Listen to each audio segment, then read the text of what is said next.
We're good. Awesome. Test, test. Test, test. Awesome. Yeah. All right. Welcome back, everybody, to another episode of the Your Blank What Now podcast. This is Dondee Nettles, and I'm your host. And I know I always say I'm super, super excited for the guests that I have coming on, but it's the truth because this podcast is all about people that have been through dark times, had the opportunity to make a decision to either break down or break through, and they chose to break through. And so we want to highlight their stories because we know that if we share those stories with you, that you'll see the possibilities of you being able to break through too. So I am really super excited about my special guest today because he is super special because you've actually heard his name probably more than once or twice on one of the shows that you've listened to because it's my husband. And I am really blessed by him and honored that he is going to share this story with each one of you today because it is a very vulnerable story.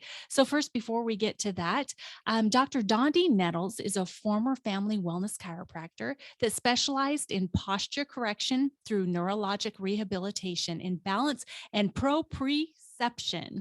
Dr. Nettles had the fourth largest solo chiropractic practice in Arizona, seeing 350 to 500 patients per week. He was also an AM talk radio host prior to becoming a stay-at-home dad, podcaster, and home-based global entrepreneur.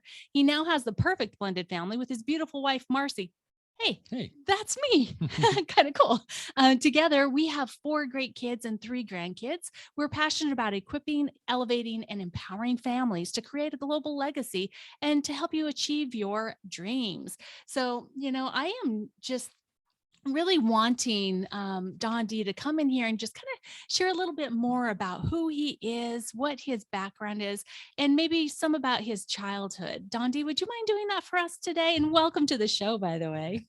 Absolutely. Thank you. It's an honor to be here. And I'm going to give you a little grace because you pronounced one of the words wrong. It's proprioception. Oh, thank you. But how were you supposed to know that? That's just I'm not a doctor, a geek. No, that's the fine motor movements orchestrated by your brain through your nervous system. But I'll give you some grace on that. Like thank you. I it. appreciate But it's an honor to be here, Marcy. Thank you so much. Well, we have had several deep conversations. And actually, the title of your show is You're the Father of Aborted Children. What now? And so, before we actually get into that topic, will you share with me and with the audience maybe a little bit more about how you were raised, what life was like for you as a child, maybe a little bit about your rambunctious self with your poor brother, but just let us know a little bit more about who Dondee Nettles is. It's an interesting story. It's an interesting journey. I would say that I was brought up in a home with very loving parents. They were very unique individually. They were from different upbringings, drastically different upbringings. They fell in love in high school. I think they were more intrigued by each other's differences, which led them kind of the uncertainty. One of the things that Tony Robbins talks about, our 6 needs, is one of them is certainty and the other is uncertainty. And I think they provided a little uncertainty for each other, and it's probably what attracted them. But they were very, very different value systems, both very moral and very ethical, but different. And so I was raised in a home with the 2 of them together up until I was 7, and when they got divorced. And then I spent most of the time with my mother and my stepfather, and then one weekend a month with my father. But during that time, there was lots of challenges. There was my parents weren't the best of friends during that. There was an incident that led them to get divorced, and we don't necessarily need to talk about that.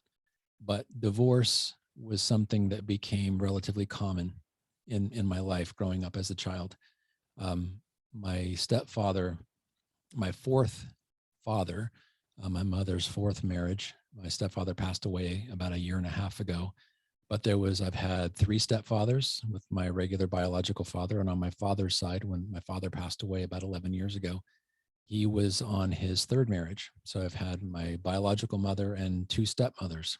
And there was always families, there was siblings, there was new schools, new homes, and a lot of change and a lot of chaos. But there was also a lot of uncertainty in me and the values that I was taught by my parents. And like I said, both of them were great people individually, but during the most traumatic time for me was the ages of 7 to 12. And that was after my parents got divorced and my mother and father both got remarried. And I was living with my mother and my stepfather. And it was a very challenging time. That one weekend a month that I spent with my father was amazing. I never wanted to leave because I never felt judged. I felt accepted no matter who I am and what I did and what my grades were like. And I always strived to be good at everything. In fact, I wanted to be great at everything. That was something that I think both of my parents individually instilled in me in a young age, but it was also a way that I hid my pain, was to excel and do good in academics, do good in sports. It's also what allowed me to develop the class clown personality that I had, that it was easier for people to laugh at me than it was to make fun of me. And so I hid behind the pain that I was going through by being funny and by standing out. And it worked.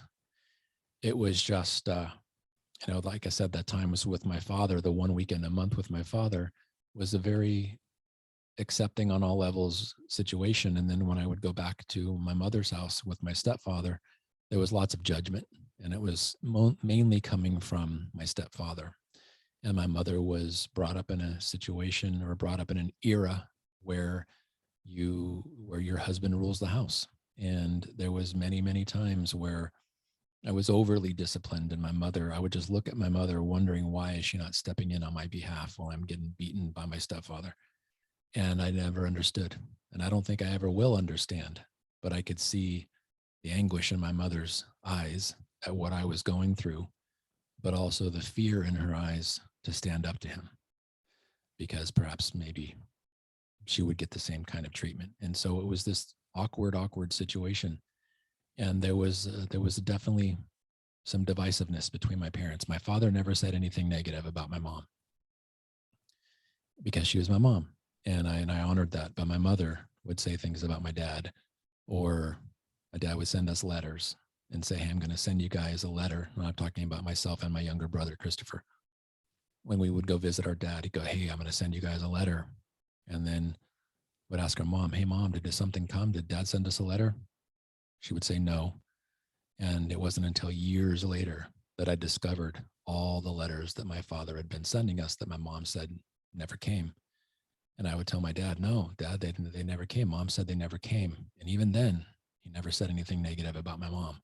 So it taught me character. And I didn't realize until, like I said, many years later, the reality of it. But I really respected and honored and appreciated my father, because he had every right and every reason to say negative things about my mom. And he chose not to, because it was my mom. He didn't want to taint my opinion of my mother.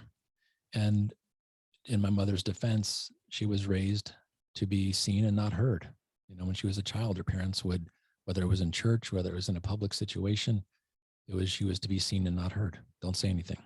And she was taught to not say anything and deal with things however. And it wasn't until my father, God rest his soul, the way he figured out the way to get around that and still let us, my brother and I, know that he loved us, is that he would say something like, "I'll call you guys Monday night at 6:00.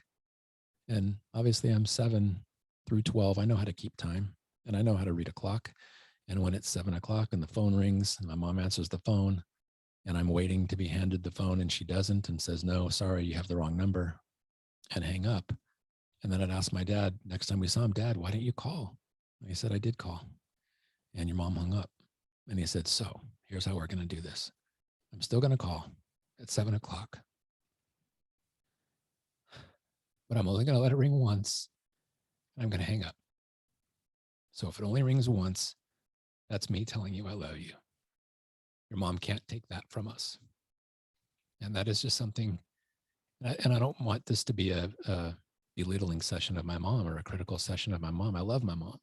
My mom was just brought up in a very unique situation. Her mother when my mom was born, my grandmother had tuberculosis and was never literally able to feel maternal touch until my mother was 5 years old.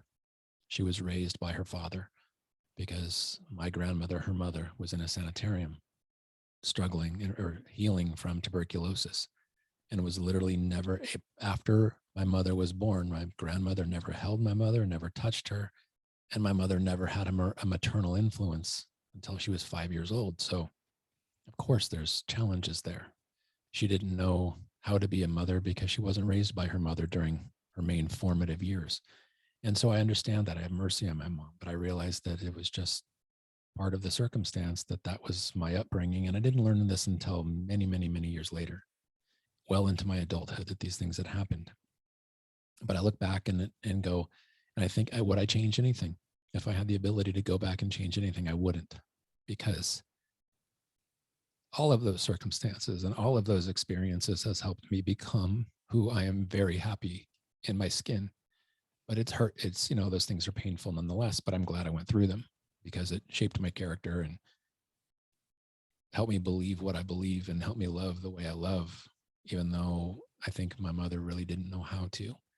Um, and my father did. My father was raised in a very unique home where everybody loved everybody, no matter what you thought, no matter what music you listened to, no matter how long your hair was, no matter what your belief system was, or the color of the skin of your spouse or girlfriend or boyfriend. None of that mattered in my father's family. And all of that mattered in my mother's family. It was just a very different situation. So I saw both sides.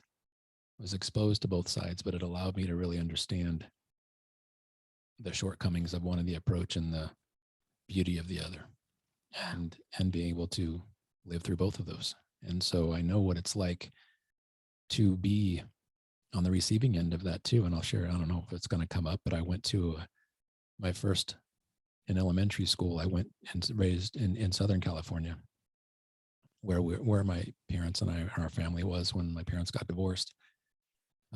It was, there was mostly Caucasian kids, a few African-American kids, a few Mexican-American kids, and that was about it.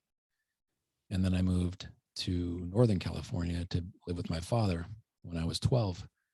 And there was now Asian kids and Filipino kids, and I'd never seen them before. Didn't really know much about them. Vietnamese kids, I'd never seen them before. And I realized that in the school system that I was in now, as a Caucasian or white person, I was the minority. And I felt that. I was told that. I was called honky and whitey and stuff like that all the time that I'd never been experienced. And I didn't know anybody. I didn't have friends. I moved to a brand new school and literally knew not a single person. Whereas my elementary school, I went from kindergarten through 6th grade with most of them. And it was just a unique situation, but it allowed me to look at the world a different way, and framed a lot of the feelings that I have now and the way I look at the world now. And I know that was a very long, verbose answer, but at least that's kind of how I got on the path that I'm on, and some of the upbringing that I had and some of the influences that were at play in my upbringing. Yeah. Wow.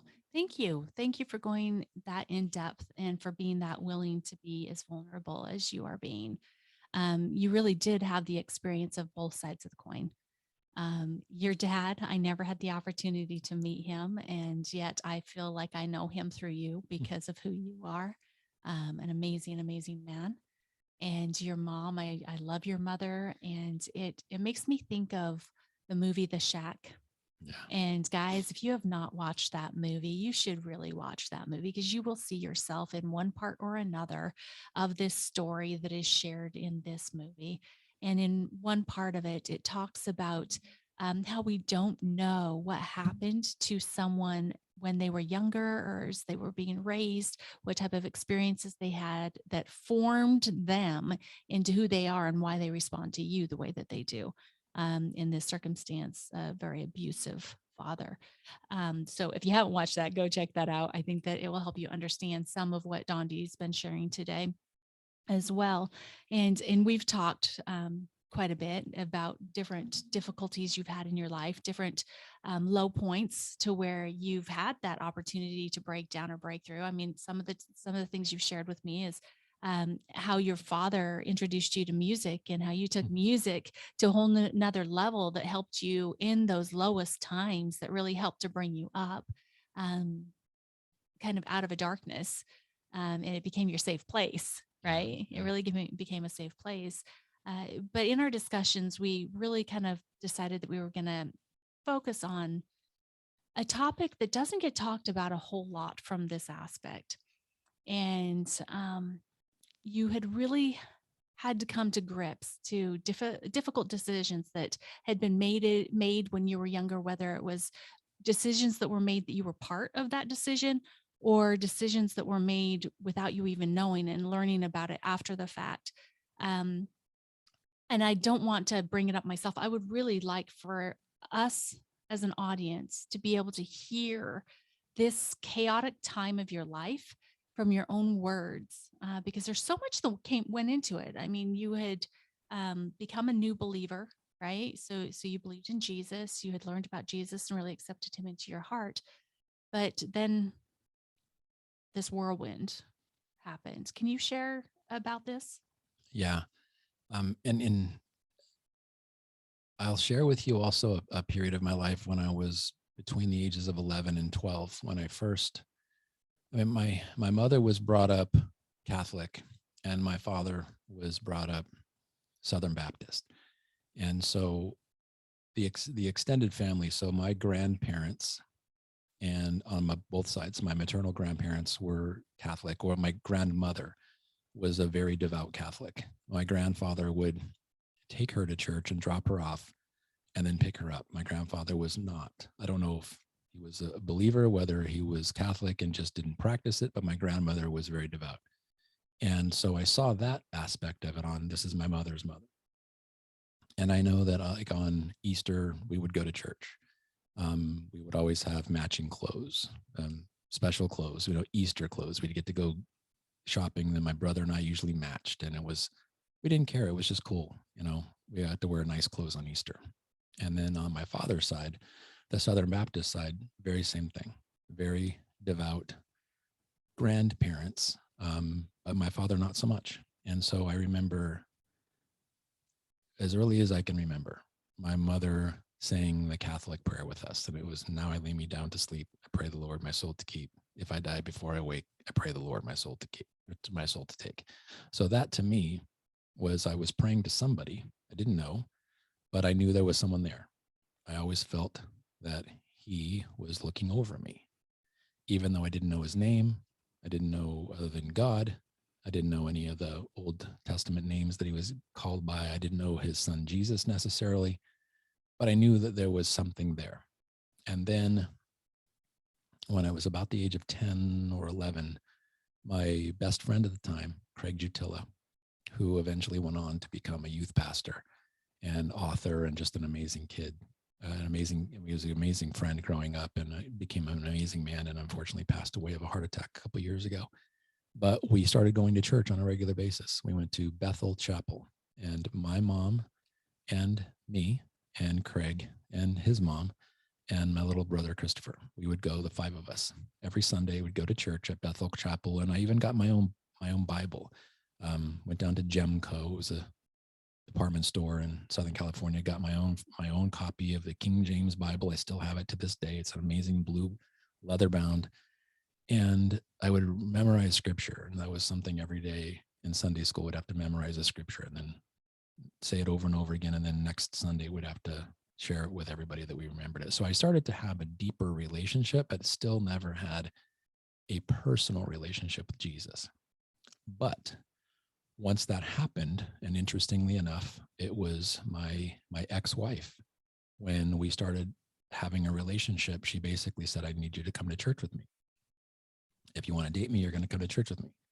And I was like, well, that's kind of interesting. But kind of to your point about music, Marcy, yeah, my father took me to see Elton John when I was 10. And my father always had music. The weekend that we would go to his house, there was music playing 24/7. And that's where my introduction into classic rock and roll and funk and R&B and folk music. My dad was an avid music collector and concert goer. He took me to so many concerts. But that's where my love of music came in. And why that's important in this story is, at the time I was about 16 or 17, when Ozzy Osbourne and some other bands started taking on kind of what I was perceiving as a demonic angle, from their album covers to their lyrics and things of that nature. And then I read a book called The Satan Seller by I can't Mike something. I can't remember his name, but anyway, it was about this guy who was a high priest in the Church of Satan who became a believer when he was in the military. And I read this book and it captivated me.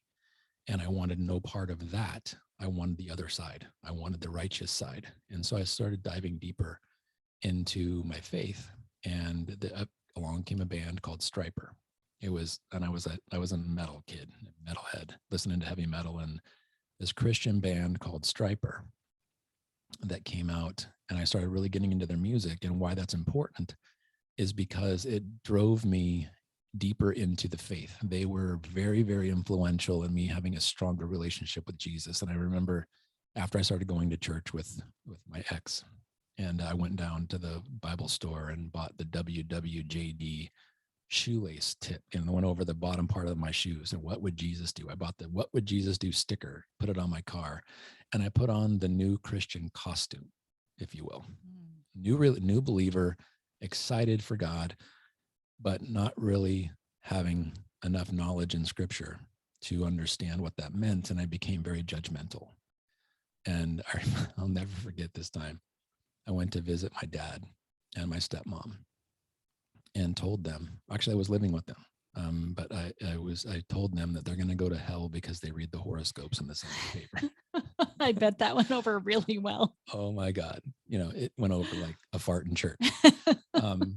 They were really upset and felt judged because I was judging them. I was literally telling them their eternal soul is going to hell because they read the horoscope in the Sunday paper. And there may be people that believe that, but it was to them, it was a novelty. To them, it was funny to see how close somebody could be in this completely unrelated thing. And my dad took me aside and he got upset in the immediate sense, but he took me aside later and he says, look, you need to kind of curb that a little bit, because if Jesus was watching what you were doing, he probably wouldn't approve because you're being judgmental. And it says that as a Christian, you shouldn't be judgmental. And my father, who was not a practicing believer, used some biblical wisdom on me and made me really realize that, number one, how zealous I was and how inexperienced in the word that I was. But it drove me deeper into it, specifically with that Christian music. And it just music became my life, because I went to live with my father when I was 12, and my brother stayed living with my mother. So for somebody who was raised with a younger brother, I immediately became an only child. And my father was an entrepreneur. He was a workaholic. He was always working. And my stepmother was always working too. So I kind of became this overnight latchkey kid and spent a lot of time by myself. And we had a dog. I had my best friend was my dog, my Doberman Pinscher Rebel, and music. And I would literally just put my earphones on, put on an album, and lay on my bed and just have this beautiful relationship with music. It literally became my life outside my life. It became my soft place, like you said, my safe place. And as a result of that, music to this day, I mean, a lot of the bands that I was listening to back then, I still have an incredible fondness for and know all the lyrics.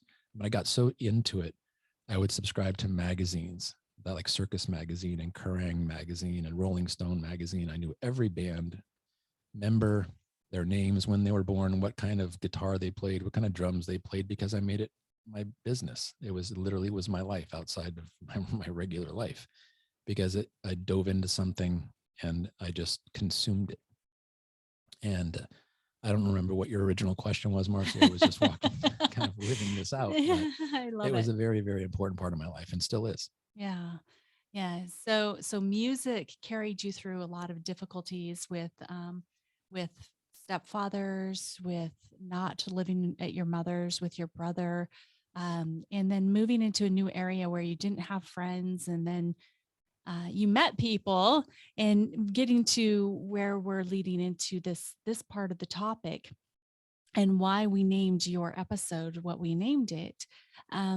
you obviously had girlfriends. I mean, Mhm. you're kind of a hunk of a guy, right? Well, thank you.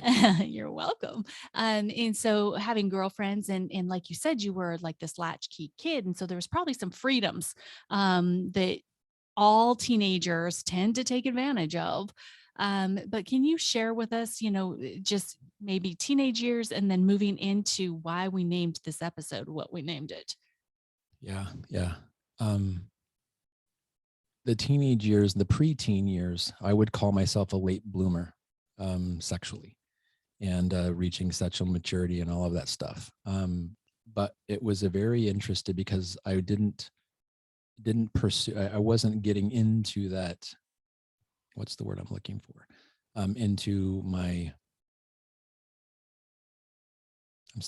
There is a word, and I'll get it. When I was living with my mother up until the time I was shortly after my 12th birthday, because in kind of a side story in California, when you turn 12, you can make the decision in a blended custody or joint custody. You can make a decision when you're 12 which parent you want to live with if you want to live with one of them full time. And that's what I did when I was 12. I went to live with my dad, but I wasn't having puberty. That's the word I was looking for. Ah, Puberty. it's the big P word. Yes. Puberty hadn't set in yet. Voices And it haven't didn't changed. start. Yeah. There was no signs of puberty when I was living Extra with my hair, mom. all that fun Yeah. stuff. Right. Exactly. And the odd odors coming from your body you Oh, never goodness. experienced before. But puberty wasn't something that I was involved in or had started to go through when I was living with my mother. It became exclusively with my father. And so I never had any of those birds and the bees conversations with my mother or my stepfather. They all came with my dad, and my dad had a very unique approach. And it was he cared about safety, he cared about precaution, and so the birds and the bees conversations, the literally the long and short of it was, he says, "Hey son, if you're going to have sex, make sure you're protected.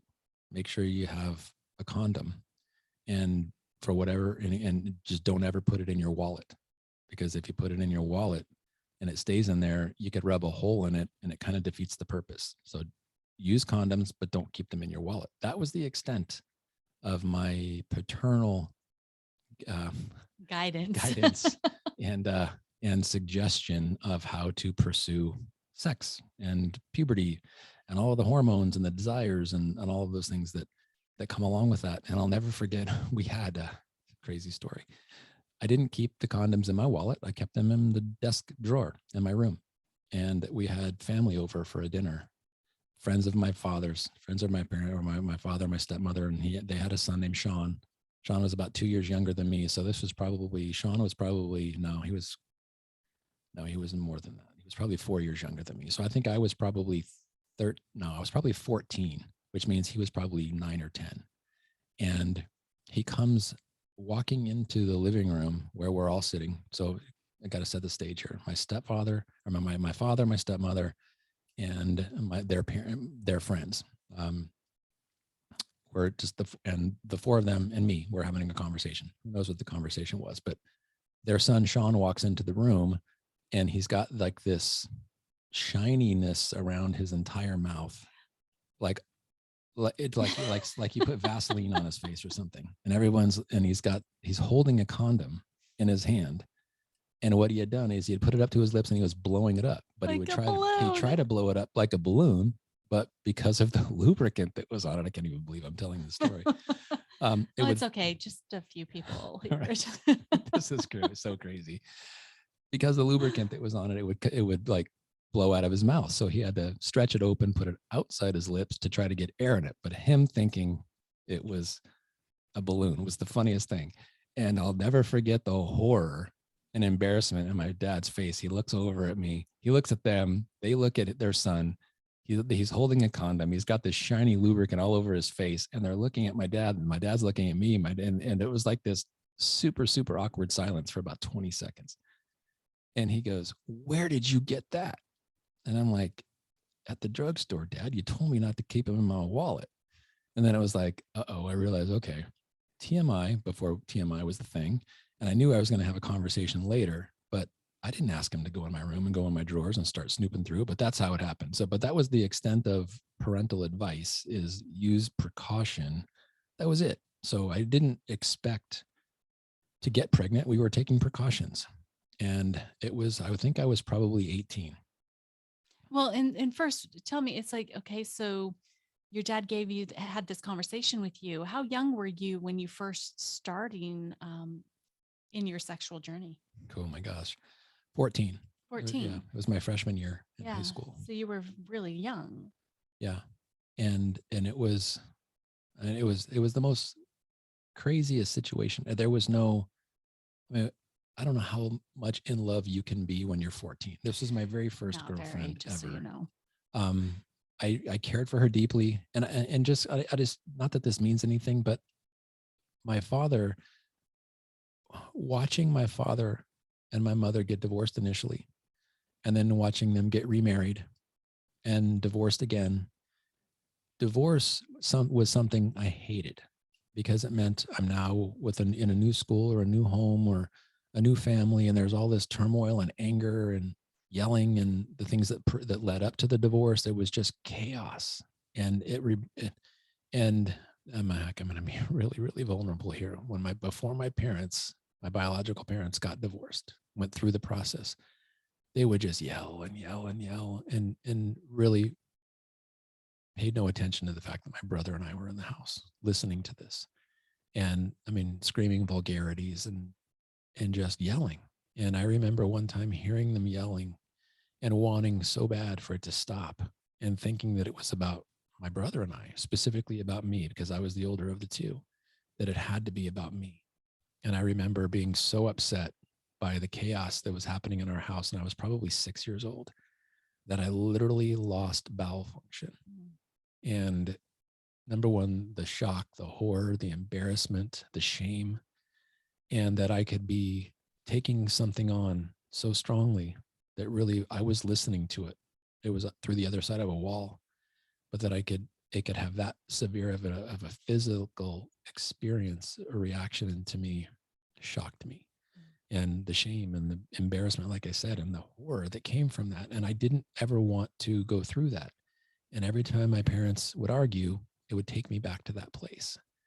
And so I wanted to never go through a breakup, especially one like that. So I was kind of an in it to win it kind of a guy. And so we got together, my first girlfriend, right before my freshman year in high school. So between the summer, between 8th grade and freshman year. And we dated all the way up until just about a quarter of the way through my senior year. And then she moved out of town. Her father got transferred. We moved 3 hours apart. We never saw each other. And we just started living different lives. And it took about 6 months for us both to come to the conclusion that we were going to end the relationship. And it hurt. And I remember my heart being broken over it. But the situation is we were sexually active. And the first time that it happened, this was the summer before 9th grade. And we were at a playground together and just hanging out, talking, making out a little bit. And I picked up a rock, and I said, "Hey," and I played baseball my whole life. And I mean, I was really accurate when I would throw things, and I picked up a rock and I said, "Hey, what will you give me if I throw this rock through the handles?" And like, if you can imagine monkey bars, it was this massive playground. And rather than having monkey bars, they were this hanging chains with a handle at the end, like a round thing, probably about as big as a saucer, like a coffee saucer. So maybe 4 or 5 inches in diameter. And I said, "How much will you give, or what will you give me if I throw this rock through that ring?" And it was probably 50 feet away. And she goes, "Anything you want." I mean, what a 14-year-old girl say? First of all, it was an out of the blue question. And so I threw the rock and I went through the ring. And she goes, "So what do you want?" And I was like, "I want to have sex." And so that's what started, having no clue. Dad didn't tell me what to do. I mean, I could kind of figure out by our parts what goes where, but it was just so awkward. And I remember being so scared and petrified. And so was she the first time, but the first time didn't stop, and it just kept going. And that was, we were sexually active, but with condoms the whole time. But it was something I didn't have any remorse. I didn't know what I was doing. I didn't have a deep relationship with Christ and understand the sanctity of the marriage bed and staying pure before you give your lives to each other because you're following Christ. I didn't know any of that. It was never part of my upbringing, and I didn't have any problem with it until I learned the significance of it. And yeah, So that's how it started. Okay. So it started there. And then you said that you guys broke up when she moved, when her father got transferred. And so this was like mid senior year. What happened to your relationship? You guys decided that it was going to be breaking up. Did you stay in contact? What was your relationship after that? Yeah, we stayed in contact because we were friends, and we were friends up until she passed away 3 years ago. Another person, dear friend of mine, obviously my very first person I ever loved, she died of a heart attack 3 years ago. And we were in somewhat communication, randomly, but it was still a pleasant experience when we did. We never were enemies. We mutually decided that it wasn't going to be right for us, because there was a long distance relationship. And the other is, when we got together, we were about the same level of maturity and interest as freshmen. But by the time we were both seniors, we had different desires and wants in our life. And we realized that we probably wouldn't be together because we had just grown in different directions. But we were friends. And so we stayed friends. And for quite a while, about probably a year and a half, we were friends with benefits, if you know what that means. And we weren't in a committed relationship, but we would just recreationally get together and have sex. I mean, I can't sugarcoat that. It just was what it was, but it was working for both of us because we weren't having that relationship with anybody else. And we did care for each other, but it was very destructive to our psyches now, in adult years, looking back at how kind of reckless we were with that. And that was the first of the pregnancies. And it was shortly after that last time that we had sex that I met my first wife, and we started dating. And I'm also a committed guy. If I'm in a relationship with you, I'm not going outside the relationship. And so it was a good thing that we weren't dating. We were just friends with benefits. And we both knew and had the ongoing arrangement that if either one of us meets somebody, we go that direction. This is what we're doing it. We're doing it until that happens. That was kind of the arrangement. And got together with my ex-wife for the first time, and we became sexually active. But that last time that I had sex with my first girlfriend, she got pregnant and never told me, and had an abortion. And I didn't find out about it until probably 3 years later, when we just had a random conversation, and it came up. And I just remember, one, I was at a place now, and the kind of part of how this goes is that my ex-wife and I, when we were boyfriend and girlfriend, we got pregnant. And it was just, we both made a mutual decision that having an abortion was just kind of like another level of protection, another level of, it was just, as weird as it was, we both agreed upon it. And she went down, made an appointment. I went there with her and felt that I was, doing what my dutiful thing was to do as her boyfriend, is to be there for her and to be there together, because we're going through this together. But it wasn't something I had an emotional attachment to. I never looked at it as a child. It was just a pregnancy that was kind of an inconvenience for both of us in our lives at that time. And it was just another layer of birth control. And so we went through it. And it wasn't until many years later that I looked back on that situation that I felt the emptiness, and I felt the significance of what that decision was. But why that's important is we walked through it together, but then I found out a couple of years later that my first girlfriend had had an abortion on her own. And I felt, number one, I felt slighted because I wasn't informed. I wasn't a part of the decision, though I know with 100% certainty that the decision, I would have just said yes. I would have agreed with it and would have gone through it, but I wasn't given that opportunity. But I still felt regret, and there had to be something there. And so twice, once that I was a part of the decision and once that I wasn't, abortions were made of children that I fathered. And I never looked at them as children until later in life, over a decade later, in church, when I was going through a class and realizing that the finality of what I realize is that I have two children in heaven that I fathered that I'll never know. And I looked at, right before we started recording this episode, I realized they would be 36 and 37 years old. And the whole topic of abortion was something I've really flipped on through maturation as a human being, but also growing deeper in a relationship with God and realizing what the conception of a child is supposed to mean, and that it is meant for married couples, and that they were to save themselves for each other so that they experience the beauty of what that is. God created human beings to have an active sex life and enjoy it, but in a marital capacity. That's my belief. I'm not asking anyone else to believe that, but that's my belief, and I have 100% belief in it and conviction of it. But something that I initially treated like a buffet, I guess you will. If you go into a buffet, you're only going to eat what you want, and you're not going to eat the things you don't want. That was my Christianity when I was younger. Is I would read the Bible, and the things that I didn't like, I would not pay attention to. I would say, "Oh, that's just not for me." It was user-friendly Bible, and I realized that it's you either believe it in total, or you don't believe it at all. It's not you believe the good parts that you like and discard the rest, which is what I was doing. And the two abortions came in that chapter of my life, and it wasn't until later that I, number one, regretted it and led to this recording of this episode, because I can't go back and change it.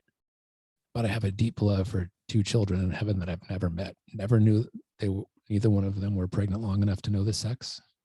And so I don't know whether there's a boy or a girl, or two boys and two girls, or whatever. I don't know. But I love them, and I can't wait to be reunited with them when I get there. But it's something now that has made a big impact on the conversations that I have with my children about marriage and about sex life. And both of my kids are just they're so beautiful. And they have such a pure relationship with Christ and with God, and they're just such loving kids. And this is the other thing about my ex-wife. We have that in common. We both consider ourselves followers of Christ, and we talk often about the things that are important to the kids and how to share with them, what to share with them, who they are and their identity, that their identity first is in their creator, not in whether or not they're popular in school, or what name brand or non-name brand clothing they wear, or if they're athletic or not, are they in the in crowd or not, are they having sex or not, because to have sex when you're a freshman in high school was cool. My friends thought it was cool, and it was kind of a status thing. And I told them none of that matters. It is so shallow, and it is such a deception that it will leave you empty. The emptiness I've had to take ownership of, but that was how my life was that led up to those things. But I'm so glad that I got redeemed of that, and I don't hold the guilt anymore. And I remember apologizing to both of them when I came to that conclusion. And my ex-wife was my ex-wife when I called her and said, "Look, this is for that thing we did way back when we were kids. I'm sorry. I'm sorry that I took that from you. I'm sorry that we had that kind of a relationship." And I did that with my first girlfriend too. I had the conversation, and it was just so freeing to realize that they forgave me for that, and that God did too. And the unborn kids that I have in heaven did too. And so now I'm complete, I'm whole.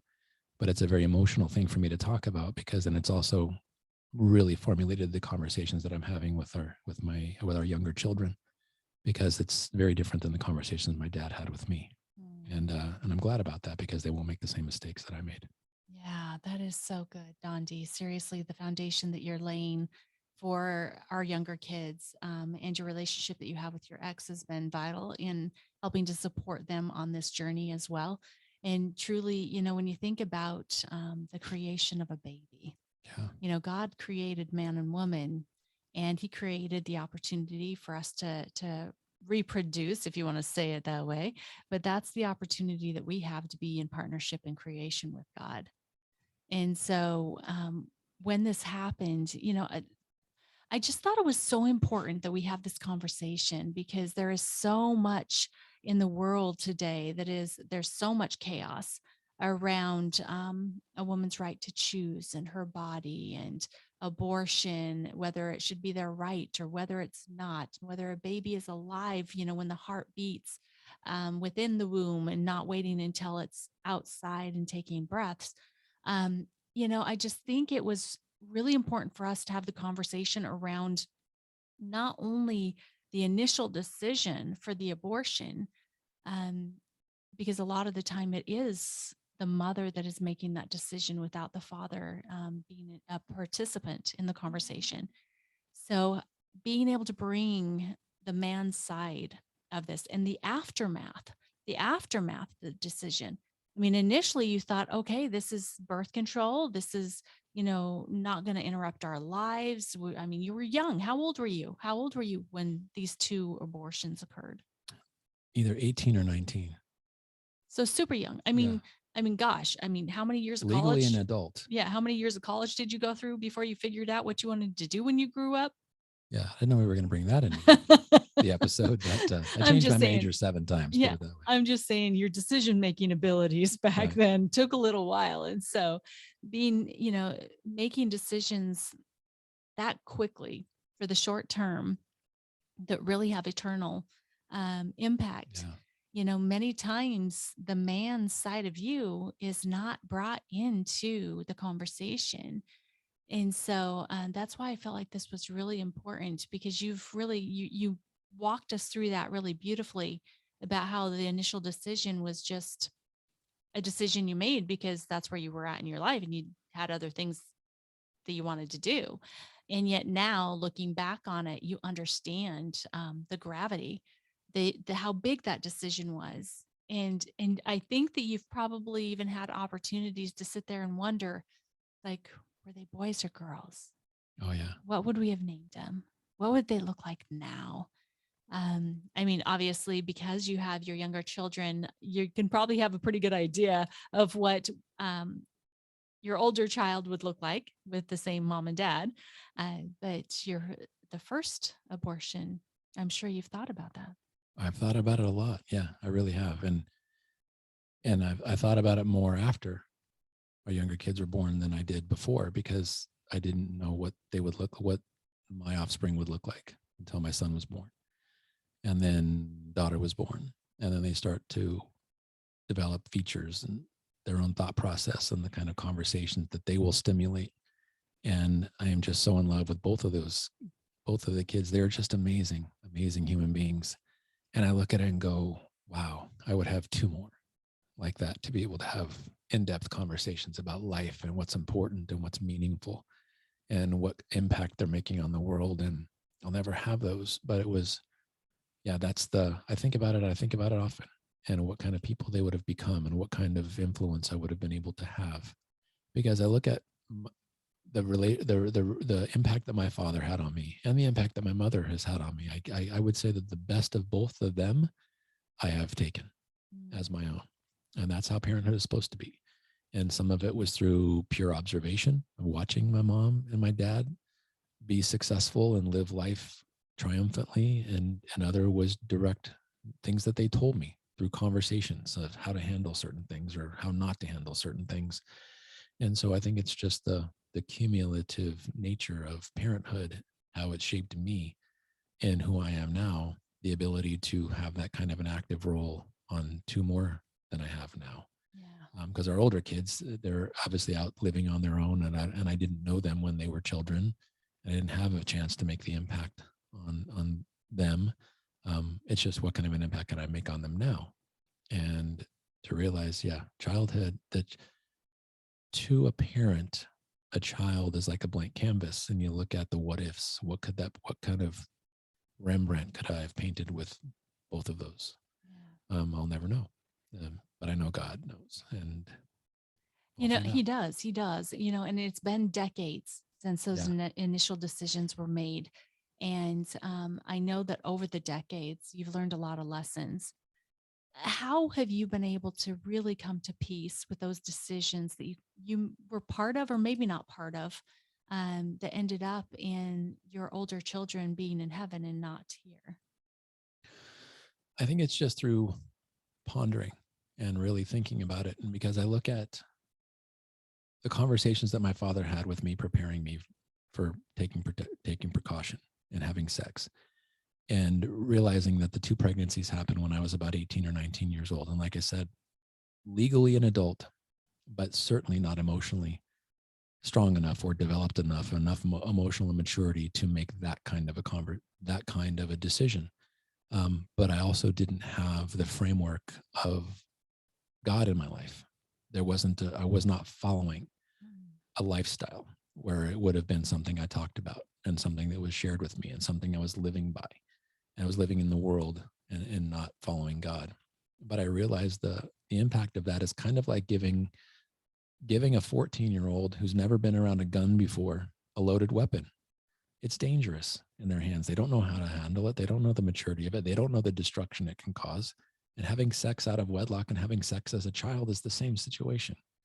It's just you, especially when a life is created, because when a life is created and then ultimately destroyed, there's now a tarnished part of your life that you carry with you. You can think about it and you can be forgiven from it and you can ask for forgiveness of the other participants, but it's still there. And it is what it is. And it's because of that, I'll just call it a scar and a blemish on my life that I wish wasn't there. But the fact that it is allows me to have a greater in-depth conversation and come from an emotional place of complete vulnerability to our children and share with them, look, because of these decisions, this is what happened. And because of this happening, this is how I feel. And this is the baggage I carry with me, knowing that I was responsible for ending a life. If we did that in an abortion, it's legal. But if you do it once the child is born, it's murder. You go to prison. And it's so crazy. How do you process that? How do you process the difference? It's kind of like when it's in wartime and you've got a gun and there's somebody shooting at you, you can kill them and you get a medal for it, but you do it once you get out and now you're going to prison. How do you deal with that as a 17, 18-year-old, 19-year-old person going into the military? It's the same. They're old enough to carry a weapon. They're old enough to defend their country, but they're not emotionally mature enough to realize when you take a life, there's a consequence. And it's probably going to affect you later. And it's the same kind of situation that I can only imagine that people that serve our country in wartime go through that PTSD. So abortions cause PTSD when you're old enough to understand what it means and the significance and the ramifications that come along with it. So what's allowing you to heal? Number one, knowing that I'm forgiven by my creator. I'm forgiven by the other humans that were involved in this situation, and knowing that I forgive myself. And knowing that afterward, I mean, my two younger children have helped the healing too, because they see how beautiful they are. And knowing that I can create something beautiful, even though it ended early. And that when I see them again, that they're going to be beautiful and be radiant and something that I created. And so it's even, I'm still getting emotionally talking about it. So I'm healed from it. I have peace in my heart, but it's still emotionally challenging for me when I talk about it, because it was a massive, massive decision that I never took as a massive decision. It was really an afterthought. Yeah. And then to realize the consequences of that decades later. And, and it's had conversations with my ex-wife about it, never extensively, because we had already divorced when I went through that process, or we were working towards that. So we never really had the conversation other than the initial forgiveness and then the discussion afterward. But yeah, it's just, that's what brings me peace, is knowing that I'll see them again, knowing that they were dead in the human existence, but they're alive eternally in heaven with our creator, and that I'll see them again. Amen. Amen. So what is one thing that, if you could, you would go back to young Dondee and just share with him before any of this happened? Wow. Great question. And it's, Marcy, I don't know if I would, because I can't change that decision, because the framework and the belief system that allowed that decision to manifest, I couldn't, I would have to go back and change that. And I would have to keep my biological parents together, and I would have to change my mother's upbringing and my father's upbringing. And I don't have the ability to do that. So I don't know that I would change it, because I don't know that I'd be as passionate about how I feel about it now with the scars and with the consequences. So great question, but I don't know what I don't have the ability to, number one. And I don't think if I did, I would. Okay. So let's tweak it just a little bit, because I understand your response. So what if you could have a conversation with a young man that's getting ready to be part of that type of decision? what would you share with him? Extreme vulnerability and extreme honesty to share. These are your options. And I'm not telling you what to do. I'm just telling you that no matter what decision you make, there's going to be consequences. And if you follow God's design and you follow God's rule and you save yourself and your purity for your wedding night to your committed spouse, and if you do bring children into the world as under those circumstances, there is just nothing but beautiful outcome with that. But if you don't, and you're a believer, and then I'm only talking to somebody who would be a believer, because people that don't believe have a different outlook on that. And it would be me preaching to them and trying to convince them that my belief should be theirs. And I don't really have the right to do that. I can share with them what I believe, but if it was somebody that was looking to go into a marriage or looking to have their relationship go from holding hands to the physical nature of it, I would strongly caution and just speak from a place of vulnerability and say, look, this is where I'm at. This is what I did. And this is where I'm at as a result. And I would, if I could go back and change that, I wouldn't. If there was a way I could go back and save myself for my wedding night, I would. And because I know it would be a totally different outcome. And I don't have the ability to do that, but I would really stress to them that they should, and pray about it. If they're not believers and they don't know who God is and they don't know who Jesus is and the redemptive qualities that come from following a Savior, following Jesus as the Savior, is maybe have that discussion too. So yeah, and because I've had the conversation with people, and I've done just that and shared the vulnerability, and this is what I experienced. Not saying that's what you're going to experience, but there's the potential. And if they're good people, and they care what other people, what they do, how it affects other people in a situation like that, that they would take credence in it, and hopefully they will. But that's what I would do, is just be very vulnerable, very transparent, and hold nothing back, and just let them know this is what happens when you make those kinds of decisions, when you're not ready to make them, or you're making decisions based on your own value system or your own pursuits and your own hormonal motivation, rather than sound logic and putting and listening to it and following God's laws. There is no sound logic when hormones are involved. I'm just saying. Right. There really isn't. I completely concur. Oh, well, that was absolutely perfect. And that's kind of what you're doing right here on this show, right? Is being able to share your vulnerable story, which that's what this podcast is all about, guys, is those breakdown opportunities that every single one of us has been through. Each one of you listening, whether you're in a breakdown now, getting ready to go through a breakdown, or you just came out of a breakdown, it is part of life. And so when we're vulnerable and we share our experiences with other people, we're just lending them the tools that we have in our tool belt now, because we've already been through it. So I appreciate you sharing everything that you've shared so far. Thank you. Thank you from the bottom of my heart. So share with us, what is it that you're doing now that is bringing smiles to people's faces, that's really kind of increasing joy and just hope around the world? I would just say being me. Yes. And not holding anything back. And it was, I mean, from the moment when we decided, Marcy, you're going to attest to this, that from the second we decided we were going to start dating, I just opened up all my closets, shared with you all my skeletons, and said, look, this is who I am, because I'd rather be forthcoming and sharing with you what my shortcomings are, what my challenges are, what my ADD brain thinks, and the turmoil that I've had in my life up to that point, and be completely honest and transparent. And if you're still there after that, then maybe there's hope that we could have a relationship.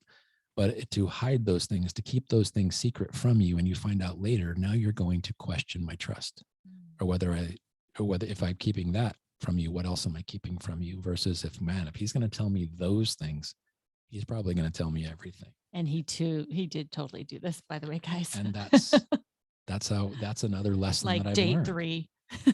Oh, yeah.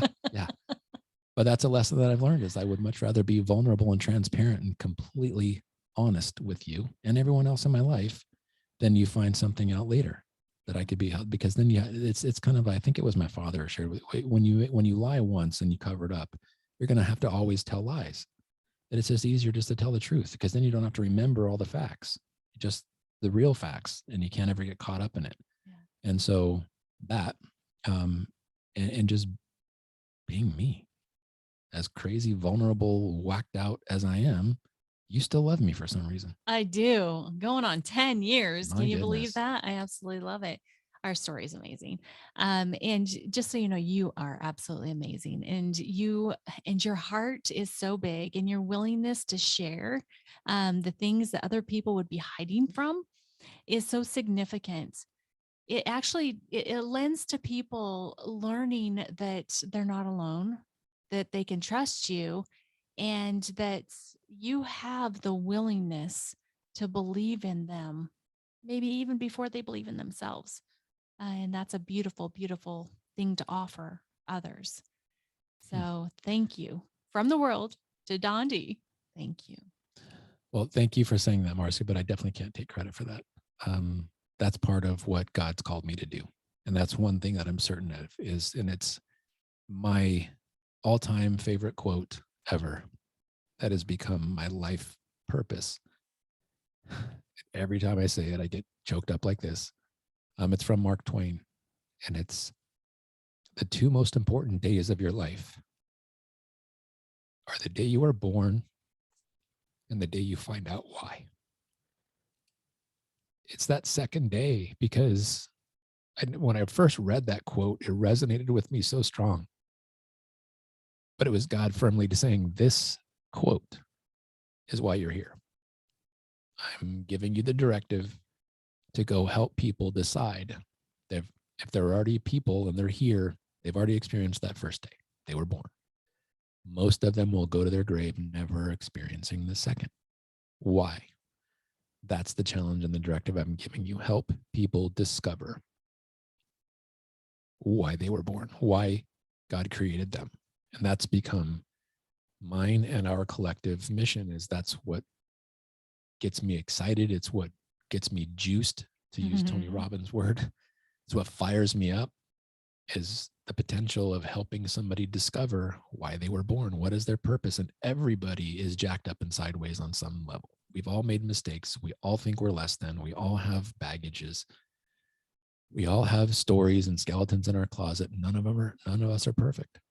There was only one perfect being, that was Christ. And we're not them. We're not Christ. But despite our flaws, we may be the only person in the world that could minister to or remedy somebody in the darkest place in their life, because of the combination of what they've been through, what they were brought up to believe, with the circumstances in their life. I look at every one of us, maybe that one person of all the 8 billion, approaching 8 billion people on planet Earth, that can help that person not take their own life because they got to that place. And that has happened to me before. It's happened to you before. And that is a blessing. That is the biggest blessing, is to know that that person who was decided they were going to take their life didn't, because your story, the fact that you listened to them, the fact that you made them feel important, and the fact that you are relevant to them because you can understand what they're going through, allowed them to change their mind. And that's opening the opportunity to help them go further, to discover why were they born. How can they turn that dismal situation where they've lost all reason to live into a purpose to go on living, to help somebody else go through what they've just conquered. And that's why I love that. That's what my life is all about now, is helping people realize why they're here and what they were here for, and why they're here, what God is calling them to do. And if they don't know God, everyone still has a purpose. Yeah, absolutely. I agree. That's a huge purpose. And I love that quote. I love that you brought that quote into my life, and that second day, helping people find their second day, is truly our driving force. Yeah. So how can people connect with you or follow you? Social media handles, where are you at? So on Facebook, Dondee Nettles, Instagram, same thing. LinkedIn, same thing.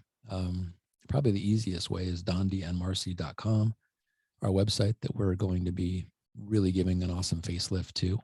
But yeah, I love interacting with people in social media. I love interacting with people in real life. So Facebook, Instagram, LinkedIn, and our website's probably the easiest way.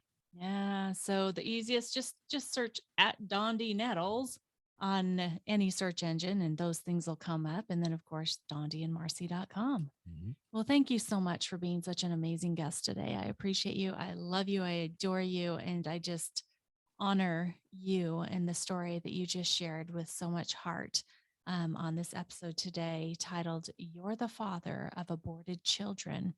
What now? Thank you so much for being my guest. Oh, it's been an honor, Marcy. Thank you for asking me. And if one person can forgive themselves for the decisions that they made that may have been similar to mine, then that within this episode is worth the time we took to record it. And if there's somebody who's thinking about starting a sexual relationship with somebody and now they understand or they hear the other side of the consequences that could be if it changes their decision, then it was also worth the time. So thank you for the invitation, Marcy. Thank you for your patience, because it's taken me I agreed to this a long time ago, A really long time ago. but it's taken this long to actually make this happen, because I just prayed and I prayed and I prayed about it. And I knew it was a biggie, and I had to get into the right mindset to be able to talk about it, because it is such a biggie. But thank you, Marcy. I hope this episode is helping. I hope it helps people forgive themselves and realize that we're all just human beings and none of us are perfect. And the decisions that we make sometimes have consequences, but that's okay. No matter what it is, we can be forgiven. So thank you, Marcy. Amen. Thank you.